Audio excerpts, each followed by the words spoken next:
are listening to a free version of Majority Report with Sam Steeder. To support the show and get another 15 minutes of daily program, go to majority.fm, please. The Majority Report with Sam Steeder. It is Wednesday, August 7th, 2019. My name is Sam Steeder. This is the 5-time award-winning Majority Report.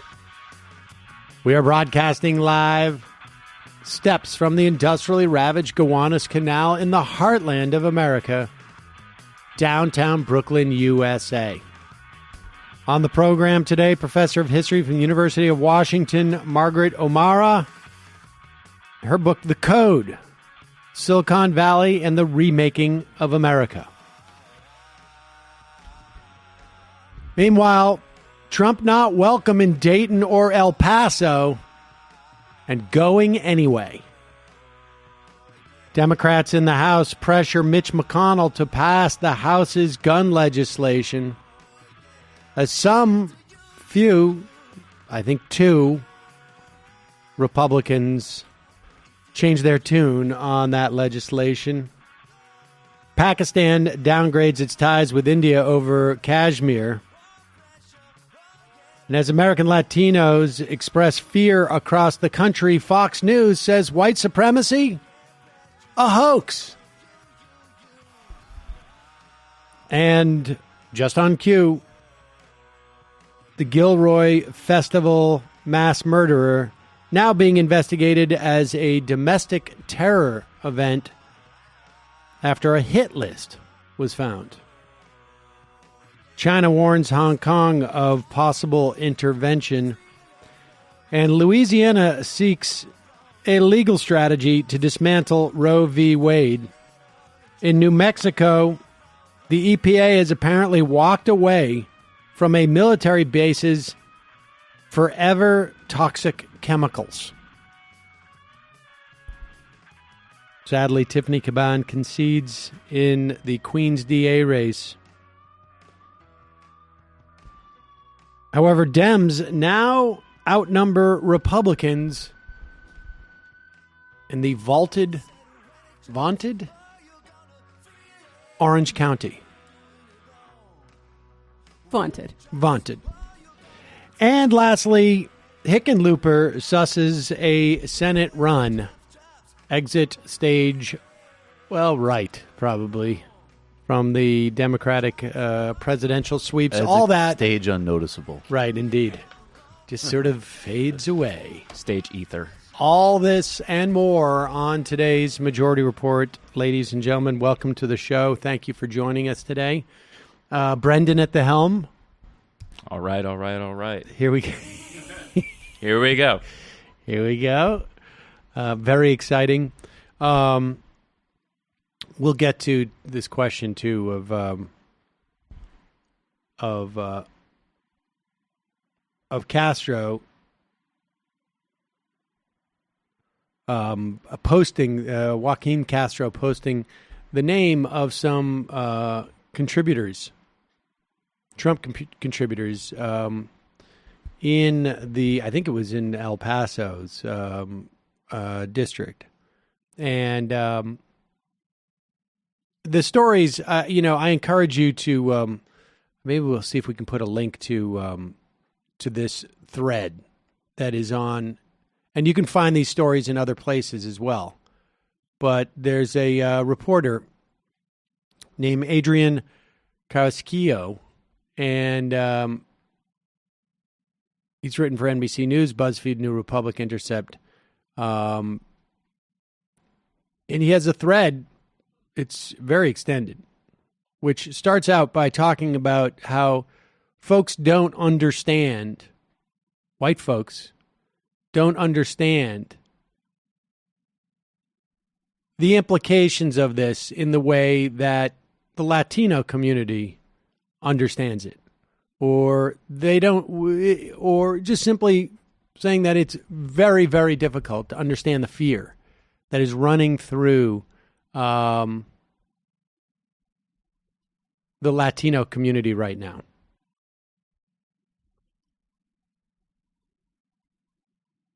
Well, regardless of what's that? When you realize that the people who believe in this ideology are like pillars of the community you live in, that's terrifying. Right. Well, it's also, I mean, I can tell you this, that like, when there's a shooting, let's say at a Pittsburgh synagogue, and I don't go to synagogue very often, but if it's near the high holidays, it occurs to me like I'm a little bit nervous about just going to temple, particularly with my kids, and the idea that, and often they bring extra security. But as I'm walking around,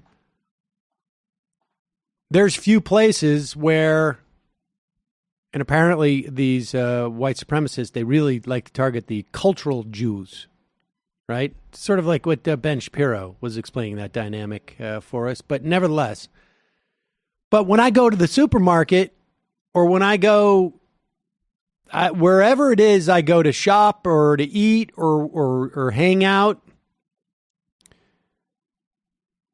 I'm not gathering at a place that is known for the gathering of a bunch of cultural Jews. And however, because I'm white.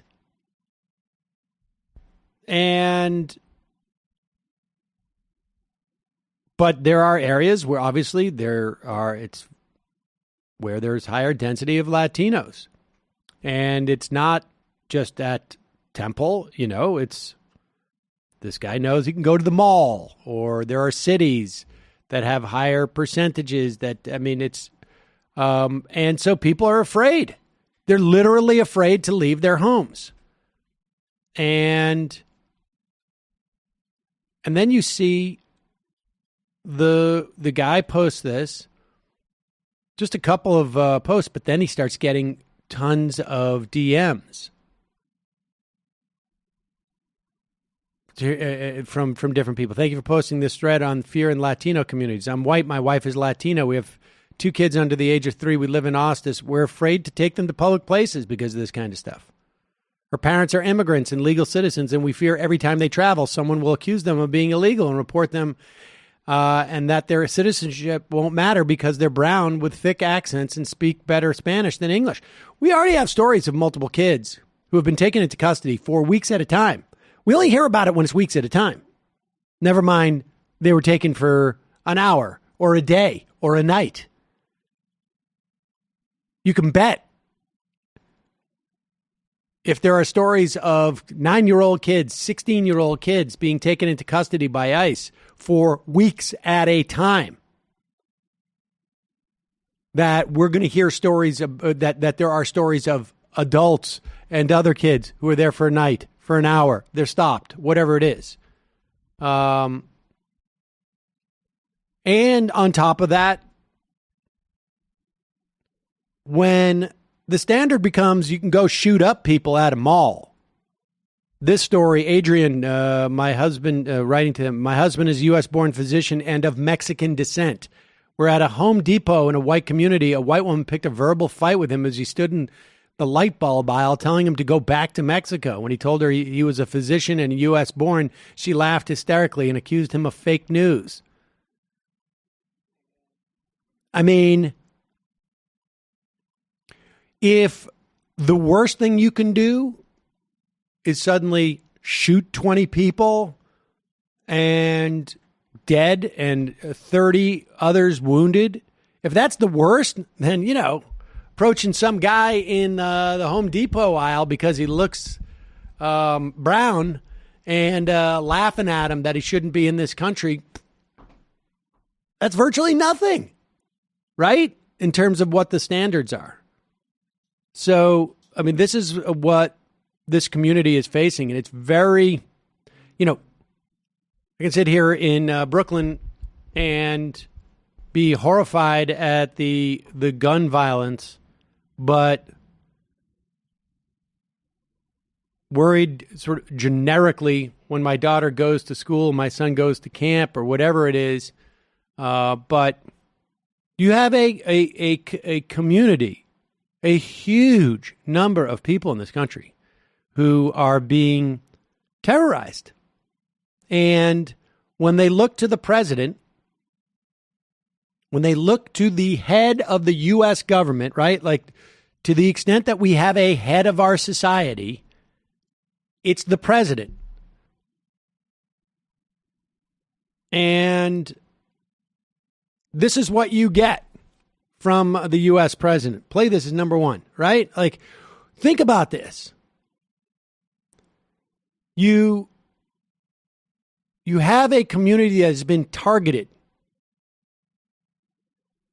and they just want a sense that at least society is on our side. Play this. And we'll be meeting with first responders, law enforcement, some of the victims, and paying my respects and regards. I'll be going with the First Lady, and it's a terrific opportunity really to congratulate some of the police and law enforcement. The job they've done was incredible. Yeah, I mean, you now, to be fair, he did mention some of the victims. But the idea, I mean, this guy, best case scenario can say horribly incompetent, right? Just does not care about human suffering. He has shown this before. I mean, I'm surprised he's not going to bring down a bunch of paper towels to throw out to people. He might. Make them feel better about themselves. School supplies. Right. Bulletproof vest, catch it, bulletproof vest. But people should be aware. And, I mean, if you're Stephen Miller and you're in the Trump administration and you're looking back on your 3 years and you think about how you terrorized the Muslim population in this country, you think about how you've terrorized the immigrant population, just broadly speaking, you think about how the Latino population has been terrorized, right? From being called rapists, gang members, to terrorists, to, invading the country, to infesting the country. You're going to be in that White House. You could be thinking, like, we're doing a bang-up job. We're doing exactly what we set out to do. We also have that other component where we deconstruct the administrative state. That's happening. But in terms of striking terror in this country amongst brown people, we've done it. We've also unshackled all the police departments around the country, given them the green light. Don't worry, Department of Justice will not be interfering with any of your stuff. I mean, that's what the agenda of this administration has been, and it's been successful. It's been highly successful. And we're only 3/4 of the way through it, folks. Not even. We're 3/4 of the way through it in January of 2020. If only we were 3/4 of the way through the foundational white supremacy that exists in this country. Well, we may be 3/4 of the way through that, but it's still talking about like another 75 years of we still got a while ahead of us. I don't know. I mean, have we progressed? Yes, to a certain extent. Still hovering in the mid-40s, though, to elect someone like this. And I don't know that we're ever going to get to a place where we eradicate this type of stuff. But we can make it marginalized and looked down upon enough to give people who are subjects of this kind of terror some peace and some sense of security and some sense of belonging and some ability to live their daily lives without fear, without wondering, like, why is that guy staring at me? There is none of what I'm saying is in any way sort of profound in any way, but there's obviously like the scars of the foundational racism of this country, and then the ongoing, right, like through just not even institutional, governmental, through the mid 20th century. That leaves scars that will be with us. And by us, I mean with like the African American population for a long, long time. Stuff doesn't flush out of the system. That's just human beings don't work that way. You can't have a situation where everybody's like, okay, everybody born starting in 2020, we're going to take you away from your parents for 10 or 15 years. Get through your developmental ages so that we can sort of like try and release some of all the scars that get passed down from generation to generation and the hatreds that get passed down from generation to generations. It takes a long time for that stuff to filter through the society. And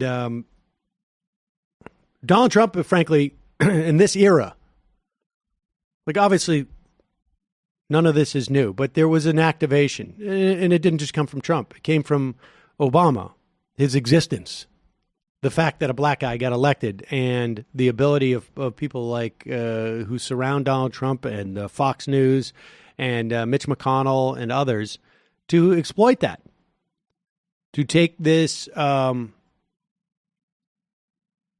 I don't want to say dormant, but certainly submerged racism, which is not, I'm not diminishing, obviously, how bad it was, but I'm just saying, like, there's momentum to this now. Like, the momentum is going the wrong way. And that's going to take a long time to reverse. Just the momentum, never mind the actual problems that we have as a country in terms of race and these issues.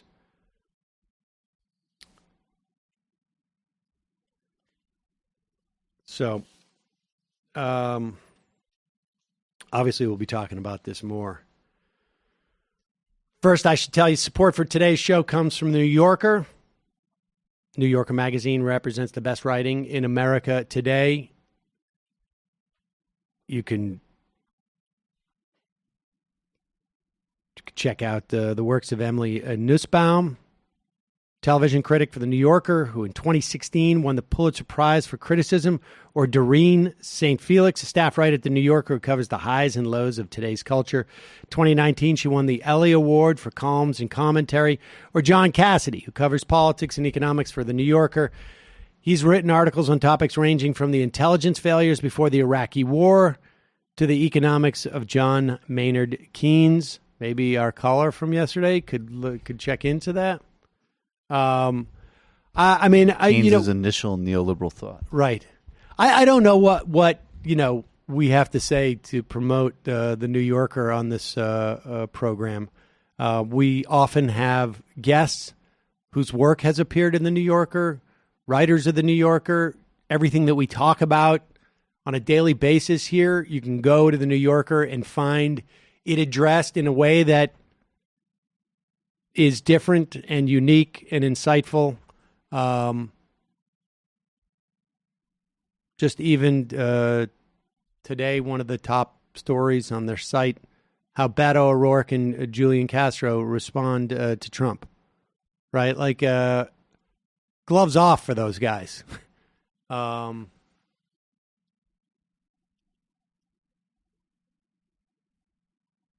And then something, obviously, taking a look at Toni Morrison's contributions in the past. She passed away yesterday. It's just constant read at my home.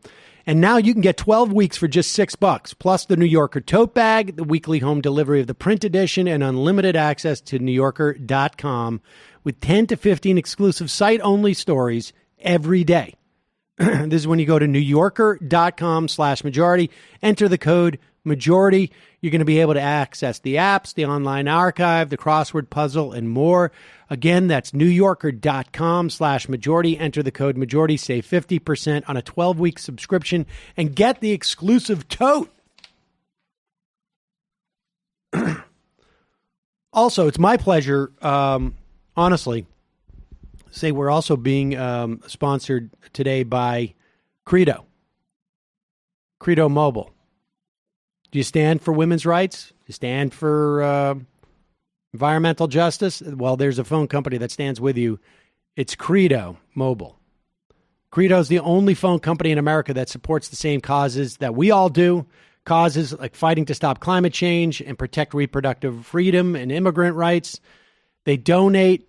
Credo does $150,000 every month to groups like Rainforest Action Network, Planned Parenthood, the ACLU, many more. Other phone companies spend millions to push through mega murders and fund right-wing politicians. Not Credo. You make choices every day where to spend your money. So make your mobile phone one of those choices. You can switch to Credo Mobile now, and as a reward, you get 12 pints of Ben & Jerry's ice cream. That's a pint a month for 12 months. Credo was one of the first advertisers we had on this program. Just Coffee and Credo, and that was at a time before Credo was buying podcast ads across the board. They came because we would often have Becky Bond at the time, a guest on this program. We had her on after she wrote her book, after organizing for Bernie. She was one of the organizers for Beto in his Senate run. These are the type of people that work at Credo, and they do great work. They are a movement partner, folks. On top of it, you get coverage on the nation's largest, most reliable network, along with low rates and a complete selection of smartphones, including the latest models from top brands. Make the switch today. Go to credo.com/majority. Enter the offer code majority at checkout.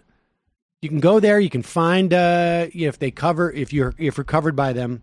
That's Credo, credo.com/majority. Check it out. And lastly, on a day when Matt's not here, makes you think. Hiring is challenging, folks. It's hard to find qualified candidates. Takes a long time. Too many applicants. Sometimes do you listen to books on audio or not? Sometimes you hang on to some dead weight because too hard to hire. They do but so well. Now, so well. There's a place, one place you can go where hiring is simple, fast, and smart. A place where growing businesses connect to qualified candidates. That place is ZipRecruiter.com/majority. ZipRecruiter sends your job to over 100 of the web's leading job boards. They got this powerful matching technology so that what they do is ZipRecruiter scans thousands of resumes. They find people with the right experience, like mentioned the same type of work they had done, whatnot. They invite them to apply to your job. And then ZipRecruiter, as the resumes and applications come in, ZipRecruiter analyzes it, gives you a heads up on potential top candidates. But, of course, you get to look at all of them. ZipRecruiter is so effective that 4 out of employers who post on ZipRecruiter get a quality candidate through the site within the first day. Like Brendan. I don't know if you showed up on the first day. Hi, sir. Great. But with that said, there was a lot of people who were very qualified. In exchange for some potatoes and milk, I'll clip clips for you. Brendan came in and he basically said, like, yeah, no, I know what you do. I have been at a job. Brendan was that's true. I like Well, it's because he literally was at a job where he was looking for YouTube clips and he kept coming across our YouTubes. And I remember you specifically said. No, he alphaed you. He said. No, you found him in a basket on your doorstep, remember? It's not just alpha. He said, yeah, I had to actually mute you because I was looking for the raw clips. Listen, every time I need a clip of something, you come on there with your paws at me while I'm trying to do my job. So anyways, I get what you do. Anyways, ZipRecruiter works, folks. And now my listeners can try ZipRecruiter for free at this exclusive web address, ZipRecruiter.com/majority. That's ZipRecruiter.com/majority. ZipRecruiter.com/majority. ZipRecruiter, the smartest way to hire.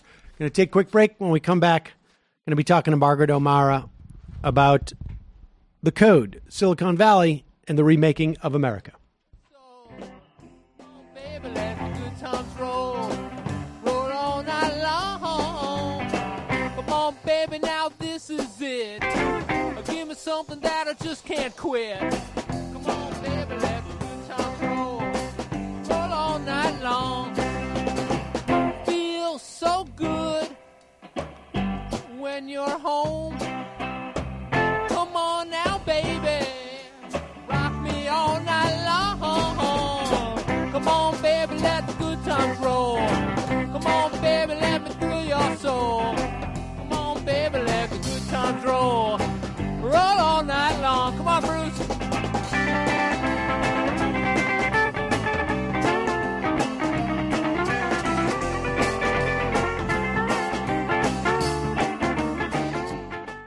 We are back.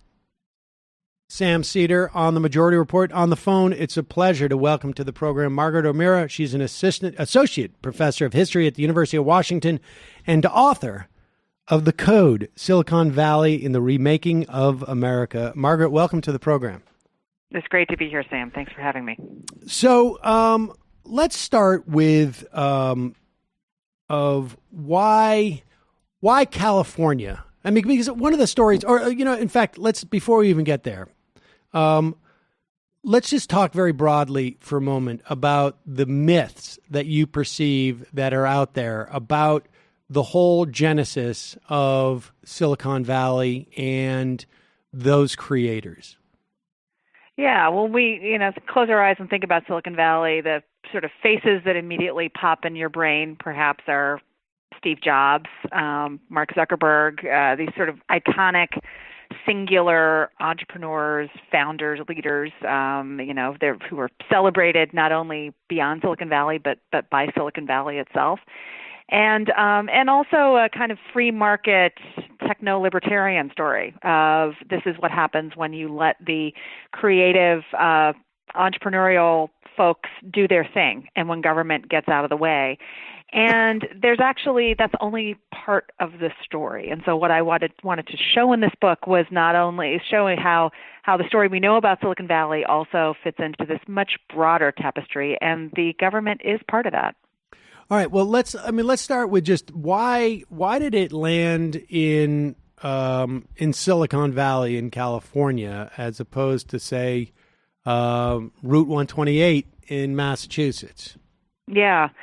Well, for the first few decades of Silicon Valley's existence as a tech hub, Boston was very much in the picture. And actually, Boston and the Valley had a kind of a symbiotic relationship that was beneficial for both. Both places drew into electronics hubs because of the Cold War, and something that the federal government does in the beginning of the 1950s, which it had never done before, which was start to make major peacetime, if you can call the Cold War peacetime, major peacetime investments in scientific research and development, not only in defense spending and spending on very high-tech equipment for the military and for the space program, but also investing in higher education in colleges and universities, both on the research side and the teaching side. And some of the biggest beneficiaries of that bounty were in Boston, Harvard and MIT, and in the Bay Area, Stanford and Berkeley. So what happens with all those things that get developed there? The money's going into educating, to funding research. Theoretically, they find stuff, right? A lot of stuff. We have invested. I'm an investor. I paid taxes. I paid taxes in Massachusetts at one point. Where's my bounty? Well, the bounty is, this is an only in America story, and I think it is one that is really instructive, particularly when we think about the rest of the world that has tried to build silicon somethings and continues to do so, and hasn't quite replicated the what has played out on the West Coast of the United States. And so it's a matter of a lot of government funding, and keep in mind, this was not altruistic. This wasn't necessarily entirely in the pursuit of, higher truth and a commitment to higher education. It also had to do with competing with the Soviets, not only in terms of building more sophisticated weapons, but also producing more scientists. There was a lot of chatter in the 50s and 60s about, not only, beating the Soviets to space, to the moon, but also in, how many scientists the Soviet Union was producing and the U.S. needed to keep up. And this was a matter of national pride, and also part of the larger project of showing why, a capitalist democracy was a better system than socialism. So there was a lot of kind of this fire hose of money flows in the direction of science and research, but it being America, and keep in mind the 50s, this is the McCarthy era. This is not a time when large government schemes are in fashion. Part of the whole Cold War project is, you don't want to be seen as socialistic in any way. And Dwight Eisenhower, was no fan of big government. He was someone who was suspicious of large centralized schemes and railed against them. Yet, under his watch, there was this great expansion of what he later terms the military-industrial complex. But how it flows is not just building big federal research laboratories, which certainly existed, but in addition, flowing that money indirectly through universities, through private industry. And this is the key thing. I mean, this is really how the flywheel starts going. And if you look at the Valley in particular, you see not only one university, Stanford, that kind of remakes its entire curriculum to be a receiving entity for this new federal money, building up electronics, building up physics, building up, the small electronics and communications technologies that the Valley starts specializing in from the very beginning, but also flowing to big defense contractors like Lockheed, which locates its Space and Missiles Division in the Valley in the mid-50s, and also these smaller companies, these companies that become the grandparents of every venture-backed startup that follows, companies like Fairchild Semiconductor, which is not a defense contractor per se, but it's founded in the late 50s, right as Sputnik is rocketing into space. And it has a big book of business from the Apollo program and NASA, among other places. So that's kind of this relationship between public and private is something that we miss in the story, and it's really important.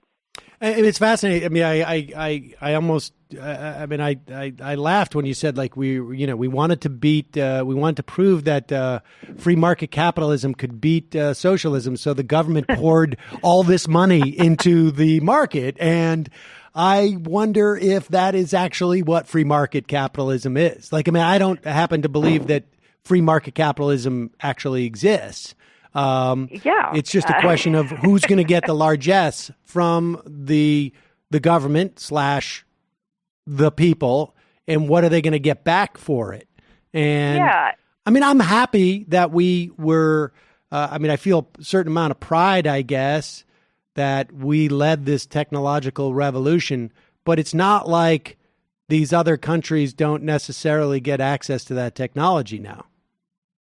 Yeah, they certainly do. And look, we're at a moment of people aren't feeling particularly great about the tech industry. So much so that I find myself trying to remind some critics of, we are carrying around supercomputers in our pockets. Like, there have been some upsides to this whole operation, but you're right. There's always been a government presence, and it's both in the kind of Keynesian pour money into the system of the pre-1970s period, and very much around defense and aerospace. And then after the 70s, the government is still there in its, how is the other way? What's the other way the American government state aids enterprise and individuals? It's through the tax system. So you have, tax breaks for, capital gains taxes that benefit venture capitalists and other investors. You have, tax breaks that are some of which are targeted towards the electronics industry or for scientific-based industry, that again are very generative, but also are, shows that there's effectively a federal, the government's giving a boost to these industries, but doing it in a way that allows for enough creativity, iteration, and private enterprise to flourish, and people to try and fail, and also does it in such an indirect way that oftentimes the people who are the beneficiaries of it feel like they did it all on their own. Right. That seems to me to be highly problematic, because when we give, when California, let's say, or when the federal government gives capital gains break to these companies or any type of tax breaks, what they're really doing is saying we're giving you free services. Right? Mm-hmm. It's because it's not just we're giving you a tax break. It's like we're providing you all the things that you need in terms of an environment in which to create this stuff. We're just not going to charge you for it. And so we're giving you services in kind, really, as an investment rather than a tax break. We're just giving you free services. And the other thing that strikes me too about why California succeeded, and it goes to show that I think from a statutory standpoint, This provision where it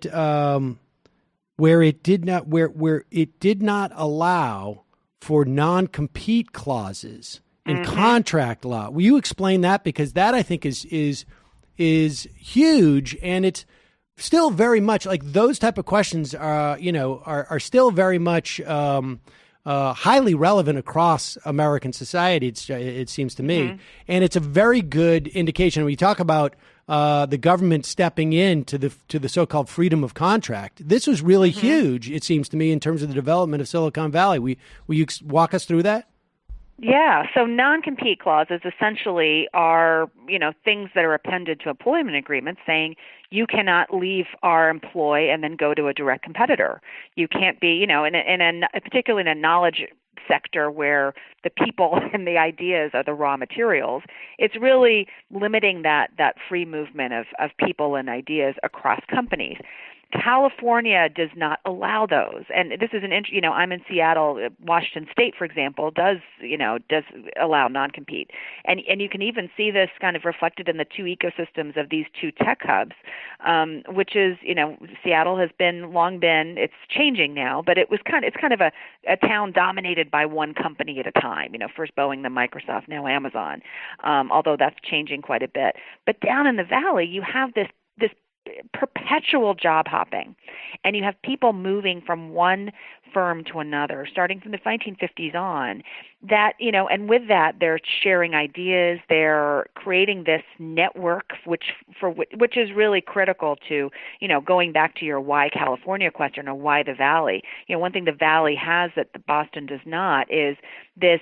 It grows in isolation. It's a very sort of specialized economy and very small and tightly networked. Everyone knows each other. Everyone, their kids play on Little League together. They go and drink beer after work together. They work together not at just one company, but multiple companies. And then they go on to become a venture capitalist that funds the next generation of companies, and on and on. And non-compete, this legal environment, contractual environment, is very important. There are also so many other California-specific things that are feeding in. The Pat Brown era investment in social infrastructure broadly defined, everything from public schools to higher education, kind of the Clark Kerr era, higher education, the expansion of public higher ed in California during the 50s and 60s, the building of roads, building of public infrastructure of all kinds.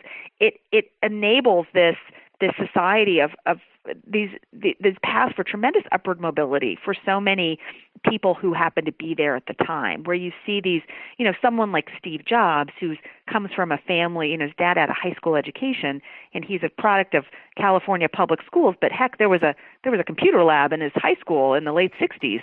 And this is, he's able to kind of get on this incredible escalator in part because of this public investment, which of course changes dramatically after the late 1970s.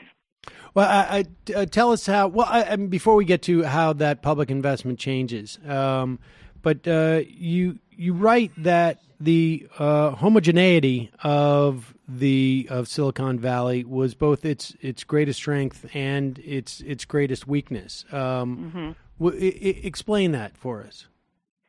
Yeah, well, I refer to the Valley as this entrepreneurial Galapagos. It grows up. I mean, first of all, it starts off it's very remote. It's rural. It's far, far away from Wall Street and Washington. The national papers don't report on Silicon Valley unless they're putting it in air quotes until like the early 1980s. It's this very kind of off to the side of the main action. And that allows these very distinctive species to develop in isolation of sorts. Not only tech companies and engineering-focused businesses, but law firms and venture capital firms and marketing firms that are all kind of devoted to bringing up these companies. And there's a very specific personal dimension to all of it, because the model of venture-backed startups is you find a person who with a promising idea. And oftentimes they're a young man in his early 20s who has no business experience. He comes with an engineering degree. He's never really run anything. And so you need this whole kind of concert of services and firms that are helping you, mentoring you in many different ways. And when you're making a bet on an untested person, you're often going with gut. You're going with, okay, this person graduated from Stanford's master's in whatever. That's a recognizable, that produces good people. This person is, used to work at this other company or knows someone I know. And so there's a lot of hiring and investing based on existing social networks and ties. So when you're starting from a place to a world that is entirely male and almost entirely white in the 1960s, a world of engineering, a world in which, women were not, a department chair could sort of decide they weren't going to allow women in their classes. There were very, very few technical women in that world then, and those that were had kind of learned on the job despite obstacles. And so you have this very homogenous pool that you're picking from. And when it becomes a multi-generational phenomenon, I mean, the real talent of the magic of Silicon Valley is time, that you have multiple generations of people making it big in a company they founded or being part of a very successful enterprise. Then they become the investors of the next generation. They're picking the winners. They're looking at the younger, 20-somethings who are coming up with big ideas and saying, all right, I'm going to invest in this person. And oftentimes it's investing in the man, investing in the person as much as the idea. And so this is how, when you're, again, going with what you know, it's very hard to let some new voices and new people in the room. Right. And you're just not, it's not dealing there. There's no physical proximity. Like you're just not bumping into these people on some level. And you're not. You're not. Well, how much of it, how much of that, because I guess that, the value in understanding that dynamic, right, is to also understand like the implications of that dynamic down the road. Like there's no reason why in 2020, let's say, that a similar dynamic couldn't exist where if that community had, now presumably more women who are in those fields, but also people of color who are in those fields, they're all living in that same era. I mean, it would be interesting if we had the ability to sort of like say, like, what would the trajectory of tech as we know it today have changed if there was more diversity of experience and thought and perspective in the beginning there, right? Because we have now what has clearly become a severe consolidation of this, right? Like the utopia of democratization, while it's there on some level, Twitter, I think, democratizes the political arguments to a certain extent, but we're really, we've created these behemoths and they are so powerful that society has not been able to sort of figure out what to do with them. And much of that, it seems to me, has been driven by a sense of conquest and of accumulation. And in many respects, to the extent that there ever was this sort of notion of like, we're going to have a community with a bunch of different things growing, that ethos seems to have gone away where it turns out like I'm the Bigfoot and I'm going to eat all of these other small companies and bring them in the fold, as it were. And in some of them, I'll kill off good ideas that exist because I'm not prepared in my entity to compete with them. So I'm just going to kill them. So I don't have to, and I'll get back to this in 5 years. Yeah. Well, it's interesting. Yeah, counterfactuals are pretty difficult to prove. But, if there had been different people in the room at the beginning, would it have changed? I don't know. I think that maybe the types of technologies might have been different. The questions, obviously, when you have different people in the room, you're asking different questions, you're identifying different problems to be solved. With the kind of the drive to bigness, to scale, the incredible competitiveness of Silicon Valley, which is again part of its secret, this incredibly sharp-elbowed, move fast and break things, which is was not a sort of philosophy invented by Facebook. It's one that is very much baked in to the culture. It goes all the way back to the chip-making industry of the 1960s, where you did have to move really fast. You had to have an extremely hard-charging environment of unvarnished criticism. It was kind of this, frat house meets scientific lab, meets military barracks, and could be a very inhospitable place for people who didn't have an extremely thick skin, and for people who were trying to, balance a life outside of work, and also kind of became a very, a very incredibly masculine environment, and with a sort of the normative, the norm was to be a sort of tough guy, and that was celebrated. Andy Grove, the legendary CEO of Intel, he wrote a book called "Only the Paranoid Survive," which I think kind of sums up both the market imperative. This is how the industry had to operate in order to scale and to do what it did, but also shows how different approaches might have been foreclosed. Now, I think, here's where I see daylight, and I see some really interesting things. And again, I don't think that if there'd been women and people of color in the room at the beginning, who knows? I think there were some moments where those possibilities were foreclosed. You look to the very early personal computing movement in the early 1970s, where people are coming out of places like Berkeley and Stanford, kind of baby boom era, Vietnam era, technologists saying, hey, let's take computing power and let's make it personal. We can use these machines as tools to solve all of the social problems we see before us.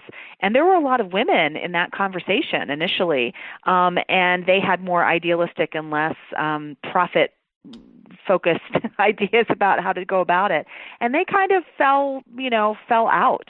They didn't become part of the industry that emerged from it, and there was this techno-optimistic presumption that really you see throughout the entire history of Silicon Valley, which is that the tech is going to solve things. That society is messy. It's unequal. Yes, there are these problems, but if we have these machines and if we connect them, and if we can all have free-flowing communication, get rid of the gatekeepers, get rid of the bureaucracies, get rid of the military brass and the politicians at the top, then we're going to fix all of it. And of course, this was in the light of, the world of 2019 seems absurdly idealistic, but that has been this driving. If Silicon Valley has a political philosophy, that is it, and it is one shared by both men and women, by technologists across the spectrum. It's just that the more idealistic voices kind of got eclipsed by the ones who were, it's been so easy to make so much money. Well, and that's a problem. I mean, it sort of feels like that. And granted, right? You had a bunch of very intelligent people who gathered at the exact, at the moment when the technology became sort of realistic, and in the wake of the massive investment that came with World War II, it seems to me, and how fast that pushed technology forward to the point where where semiconductors and computers became sort of realized, I think, much earlier than they probably would have if we didn't have that massive World War II industrialization, I guess. But it also occurs to me, I just can't get over it's one thing to say, I want to get everybody out of the way after they give me the cash, and all the benefits of all the work they're doing. And we should also say there's a story about immigrants too. Oh, it's a huge story. I mean, I think the 1965, the Hart-Celler Act, which is the Immigration Reform Act, that lifts the quotas that had been in place since the 1920s, that had so restricted immigration and restricted it on a racial and ethnic basis and geographic basis. That is, I think it's perhaps one of the most important economic policy acts of the last 60 years. And of course, it was not designed to be such. It was kind of this crossing the T's and dotting the I's on civil rights. It was making a wrong right. And what it does is it opens up, it precipitates these new waves of immigration. And you see this particularly vividly in Silicon Valley, where you have a great wave of immigrants, many of them from South and East Asia, who moved to the Valley in the 70s and 80s and after, that are not only the engineering backbone of these companies, but also at a disproportionate rate found companies, and their children found companies. And so the children, the immigrants and refugees and their children are really the kind of lifeblood of, I mean, they are, Americans haven't cornered the market on being, good technologists. It's that the United States allowed the free movement of people and capital and opened its doors to so many people from around the world and made it a place where if you're a really smart technologist in, name your other country, your goal is to get to the Valley. And the current mood, the current political climate in the United States is not only actively, creating barriers to that, but also actively dissuading technologists from doing that, and also doing that at a time when other places have reached critical mass where you could stay in your home country and have as successful a career as you might have had if you'd moved to the United States a generation ago. And wasn't there also like a significant number, I don't know if they were documented or undocumented immigrants who were actually manufacturing, were the workers in the manufacturing the chips? Absolutely, yeah. So that look, the Santa Clara Valley, before the Silicon Valley was Silicon Valley, it was just plain old Santa Clara Valley. It was an agricultural valley in California. It has had, look, it was part of Mexico, so there's been a Mexican American population there since before the Anglo population, but there also has been, significant Latino and Asian American population there since the early 20th century, working in agriculture, working in the canneries, and then beyond that, for successive waves of new immigration. That yes, in the 50s, 60s, 70s, and into the 80s, the Valley was a manufacturing region. It was a place where the dominant industry was semiconductors, microchip makers. That was computer hardware, that was making stuff. And that manufacturing, the tech is still still has a giant blue collar workforce. It's the submerged iceberg underneath again, what we think of when we think of tech, we think of these white collar engineers, but the go juice is not just assembly line workers who now are in Taiwan or Shenzhen or other places, but also the mechanical Turk, sort of the gig workers, the Amazon warehouse workers, this large blue collar workforce that been essential to making a place like Silicon Valley and a place like Seattle run for so long. Yeah, I mean, it's sort of stunning in a way, because my understanding, I think it was from a book by, it's driving me crazy, I think it was Louis Hyman on temp work. It's a great book. Discussed the role of undocumented workers in building that labor force that could produce that stuff. And then the idea of something like Palantir, right, which is Peter Thiel's company, which is now basically it does a lot of other things, stuff that I don't like, but now they basically develop the technology for ICE to find those very people who probably made their technology possible. Yeah. And Palantir itself kind of embodies the contradictions that are so baked into Silicon Valley. I mean, Peter Thiel, this outspoken libertarian, when you think of Silicon Valley libertarianism, you often think of Peter Thiel. It's one of its most outspoken proponents and an outspoken supporter of Donald Trump, kind of the lone Trump supporter in 2016 in the Valley, and or at least the sort of the loudest one. And his company Palantir is built its book of business and continues to have a significant chunk of business from the national security complex. The Palantir was launched through CIA contracts and it's just grown from there. And so there's this dissonance between, again, the kind of free market, free enterprise ethos of the Valley and this very deep intertwining with government and particularly with the defense complex, which, by the way, never went away. I think one of the things I really fully reckoned with when I was writing this book, because this is my third book, I've been looking at the tech world for 20 years now. And I had, I kind of knew and been writing about the Cold War history for a long time. But what this really drove home to me, kind of my book goes all the way up to 2018, essentially, when I turned in the manuscript and to send it to the printers, is that the defense Department never went away. Lockheed Missiles and Space remained the biggest employer in the Valley through the 80s. In the 80s and 90s, DARPA was extraordinarily important, particularly in giving support to basic research in computer science at Stanford and elsewhere. These foundational technologies that on which the big companies of today have grown, including Google, came from this money. Not to say that they've always been engaged in defense work, but it's really hard to separate out, and the government's never gone away. And that's, I think, one of the reasons I want technologists to really understand this history is not to say, oh, you guys didn't, entrepreneurship doesn't matter. It does matter. I think that we need to recognize how, there is a reason that Apple and Microsoft kind of broke away from the pack. They have these extraordinary leaders that had a particular skill set and talent that need to be recognized. But there also is this role of the state and society that any story of American business enterprise, whether it be agriculture or steel or high tech, you can't take the state out without and of business history. It's all connected. Yeah, I suspect that the more knowledgeable of those are fully aware of like the origins of that neoliberal thought as it came out of like Mont Pelerin. None of what they're doing is inconsistent with that vision. It was never about getting the government out of the market. It was to have the government filter basically a certain amount of control to a certain set of players and keep it there. And that sort of feels like what's happened to a certain extent. But there is a lot of mass delusion, and I hope a lot of those people read your book.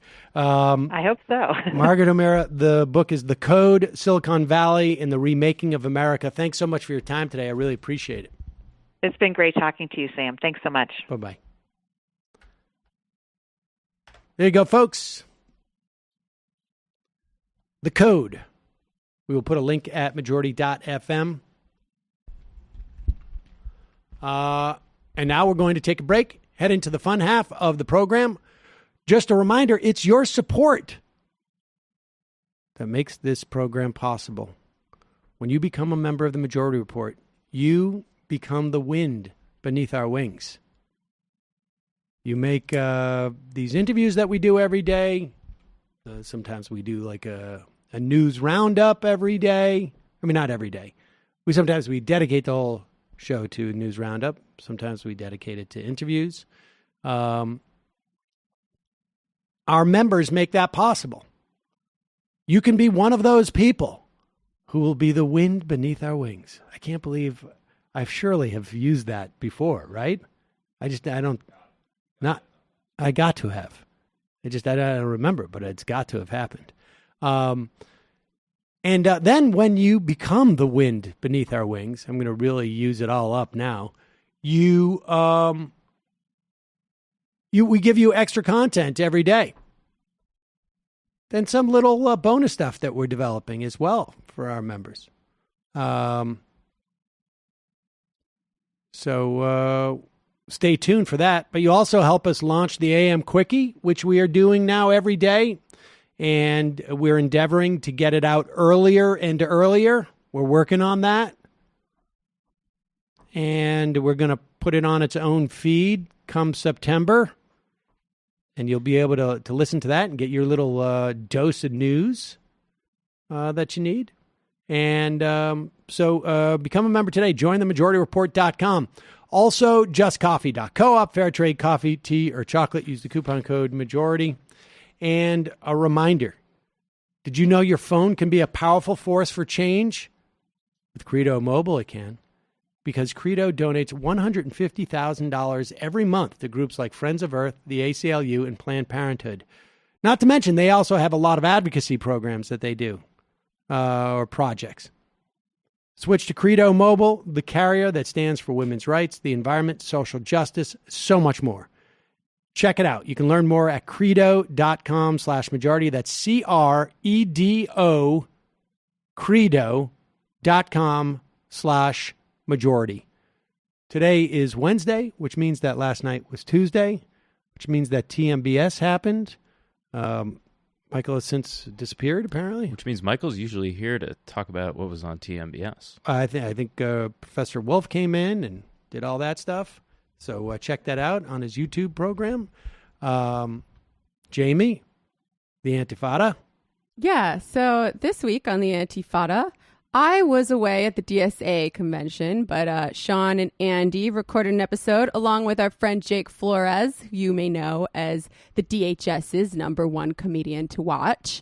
They talked about MK Ultra, Juggalos, Manson. I don't know if they talked about Charles or Marilyn, potentially both. And the new Tarantino movie, Once Upon a Time in Hollywood. Check it out. Also, fans of my side project with Leslie Lee III from Struggle Session, The Vampire Castle, wherein we talk about actual vampires. That's coming out on Friday for our patrons. So check it out. Literary Hangover. Check it out. Available on iTunes and YouTube. Michael, I already promoted for you. You obviously were not listening to the program and were not aware that you were being... I apologize. No, you don't have to apologize. See you in the fun half. Left is best. Jamie and I may have a disagreement. Yeah, you can't just say whatever you want about people just because you're rich. I have an absolute right to mock them on YouTube. He's up there buggy whipping like he's the boss. I am not your employer. You know, I'm tired of the negativity. I'm sorry. I didn't mean to upset you. You're nervous. You're a little bit upset. You're riled up. Yeah, maybe you should rethink your defense of that, you fucking idiots. We're just going to get rid of you. All right. But dude. Dude. Dude. Dude. Dude. Dude. You want to smoke this joint?